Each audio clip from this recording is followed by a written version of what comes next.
the Brit Awards tonight. You're excited because you've been pushing for such a long time for writers to be recognized, and finally they will get the chance tonight. Yes, tonight will be the first time that there's a Songwriter of the Year award at the Brit Awards, so that's very exciting.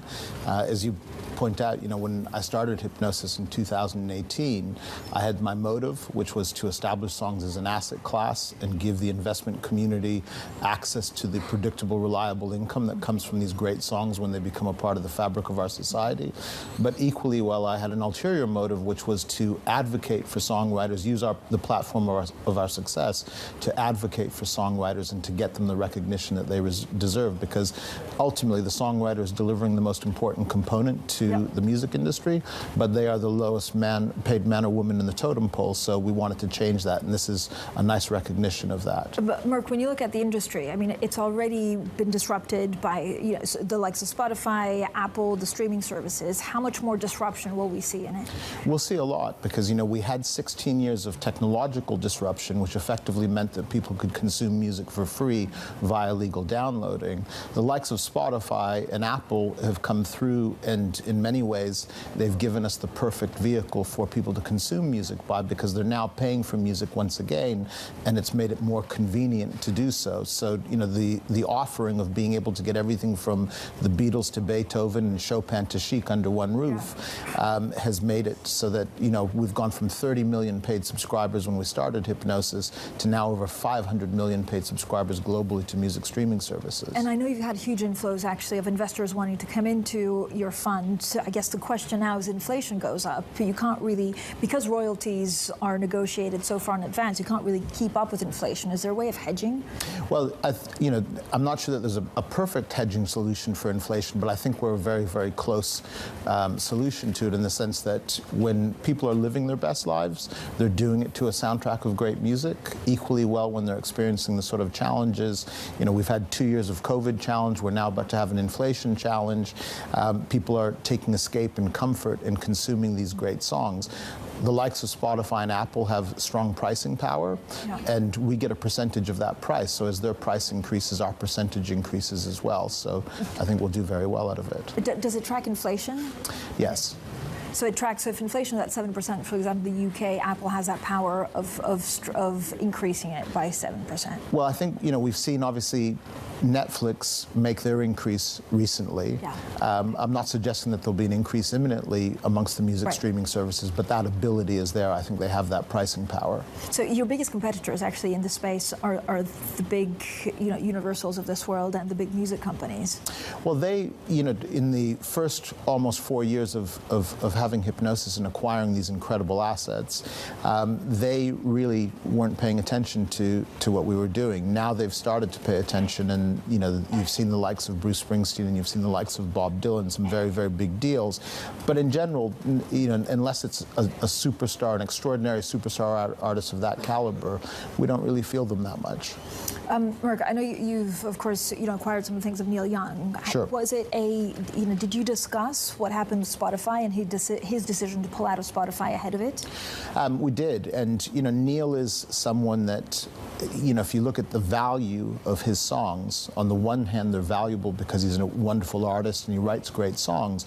On the other hand, they're valuable because of the way that he's conducted himself throughout his career with integrity. He's always been a leader. So what Neil, the position that Neil has taken against Spotify, which is about a Spotify podcaster, Joe Rogan, spreading misinformation about the COVID-19 vaccine, is a position that's completely consistent with the way that he's conducted himself with his fan base. If we go back to the predictability and reliability of why we would want to buy someone like Neil Young, it's because those fans that make his income predictable and reliable believe in him. But does it change actually your returns or your relationship with Spotify? They become publishing companies. It doesn't change our relationship with Spotify, because obviously we have a tremendous catalog that's, small in relative terms, but very, very high value, an incredibly high ratio of success within it. So there's lots for Spotify to get stuck in. But in terms of our returns, the interesting thing about Neil is that his consumption has gone up in the 2 weeks since he came off the service. So we're 38% up in streaming alone. I mean, we're hundreds of percentages up in terms of album sales and things like that, but we're 38% up in streaming without Spotify over what we were with Spotify. I mean, I find it amazing, talking about some of the music that we love in financial terms, and this is something that we haven't really heard in the past. What's the artist that's seeing the most streamings at the moment? Ed Sheeran. So we're very lucky. We have, I think at last count, 58 of the 211 songs that have streamed more than 1 billion times on Spotify. And at the very top of that list is Ed Sheeran's Shape of You. Johnny McDade, who co-wrote that song as a part of Hipgnosis, will be presenting at the Brit Awards tonight. Ed is obviously one of the artists of our time. So how much more do you want to buy? How many more songs or things out there? And are you fundraising at the moment? Is it easy to find the money? So we have our public company, which is fully invested at this moment in time, but then we have our relationship with Blackstone as well. Yes, Blackstone are a partner, correct. Yeah. Blackstone are a partner in the management company, Hipgnosis Song Management, and we have a private fund with Blackstone, and we've announced that we have $1 billion to spend initially with Blackstone, and we intend to do a lot more than that over the next 3 years or so. So what's the attraction for Blackstone in actually joining forces with you? These predictable, reliable incomes that come from these songs. Obviously, I think they're, ultimately you could consider them to be the gold standard in terms of private equity, but and we have access. Right. Well, we have access. So my relationship. If I go back to this aspect of advocating for the songwriter, as well as working with the songwriter, that has made us the preferred buyer of the songwriting community. So we have this incredible access to the most wonderful artists and songwriters, and of course, Blackstone are here to, on the one hand, help us to invest in those great songs, and on the other hand, they're also here to make us a more sophisticated business. One of the attractions for me to Blackstone is that the music business is very unsophisticated. It's allowed. In what way? In the sense that an artist, for example, doesn't know what they're being paid. At the end of the day, you're going to take your pay slip home, and you know exactly what work you put in. You know exactly why you're being paid. That doesn't exist in the music business. So something as simple as that, where a songwriter doesn't know what they're going to get paid for their work, and I want Blackstone to help me make this a more sophisticated business, as well as a better management company for our public fund as well. So I know that the CMA is also looking at the streaming industry to look at some of the practices. How do you think that will change it? I think it will. So this started with the DCMS, the Department of Culture, Music and Sport, doing an investigation into what they called the economic practices of the streaming services. We applauded that report, but as we gave our written evidence, and Nile Rodgers also appeared on our behalf in person, we said to them, listen, we think as you get deeper into this, what you're going to see is that the relationship that exists between the major recorded music companies and their ownership and control of the major publishing companies has a real impact on how the songwriter is paid, because they want all the money to go towards recorded music.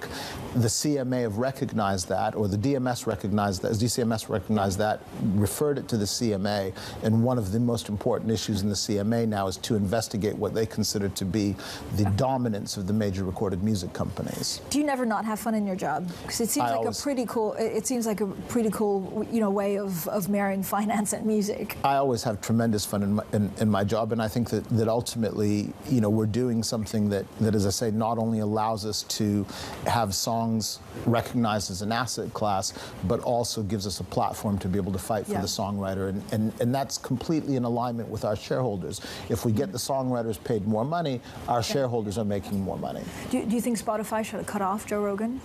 I don't think that Spotify should cut off Joe Rogan, but I think they should do exactly what Neil has suggested they do, which is to put health warnings on his podcasts. And I think they should stand up and applaud Neil for taking a strong position. Merck, what are you listening at the moment? How do you listen, actually? Do you stream things? I stream things all day long, but I also listen to vinyl, for a lot. Every day I'm listening to vinyl for a couple of hours, at least in the evening, when I'm answering my emails. That's pretty cool. All right, your boldest prediction for the Brit Awards? I think, Ed Sheeran is going to be a sensation, and he's playing some of our songs, so I'm thrilled about that. But Pink Pantheress, I think we're obviously in the legacy business, and we're managing these incredible catalogs, but we also have to look at what the future catalogs of tomorrow are, and I think Pink Pantheress is doing something very exciting.